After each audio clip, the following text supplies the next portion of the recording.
আল্লাহর হাবিব সাল্লাল্লাহু আলাইহি ওয়াসাল্লামকে খুঁজে পাওয়া যাচ্ছে না। পুরো মক্কার জমিনে হট্টগোল পড়ে গেল। সবাই এদিকে সেদিকে খুঁজতেছে, কোথাও নবী করিম সাল্লাল্লাহু আলাইহি ওয়াসাল্লামকে পাওয়া যাচ্ছে না। এক পর্যায়ে হযরত ওমর চিৎকার করতে শুরু করলো, এই মদিনার জমিনে কোনো কাফের মুশরিক যদি আমার রাসূলের গায়ে এক ফোঁটা চুল পরিমাণে আঘাত করে থাকে তাহলে তার খবর রয়েছে। ওদিকে হযরতে উসমান জিন নূরাইন তিনি ঘোষণা করে দিলেন, কেউ যদি আমার হাবিবকে খুঁজে দিতে পারে তাহলে আমি তাকে অনেক পুরস্কৃত করব। সবাই সবার মতো চেষ্টা চালাচ্ছে, খুঁজে পাওয়া যাচ্ছে না।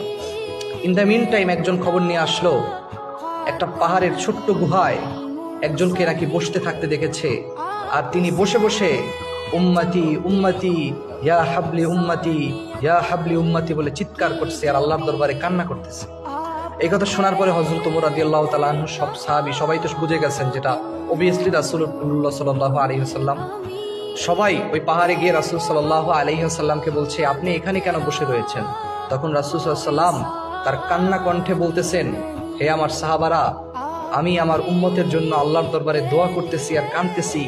আমার উম্মত কিভাবে তার মৃত্যুর স্বাদ গ্রহণ করবে, আমার উম্মত কিভাবে ওই কবরের জগতে থাকবে, কিভাবে হাসরের জগৎটাকে পাড়ি দেবে, আমি এই চিন্তায় আল্লাহর দরবারে দোয়া করতেছি। মালিক, তুমি আমার উম্মতের মৃত্যু থেকে শুরু করে কিয়ামত, হাসর নাসর সবকিছু তুমি সহজ করে দিও, এই জন্য কাঁদতেছি। চিন্তা করে দেখেন আমরা কেমন রাসূল পেয়েছি, কেমন নবীর উম্মত আমরা হতে পেরেছি, যেই নবী মৃত্যুর সময়ও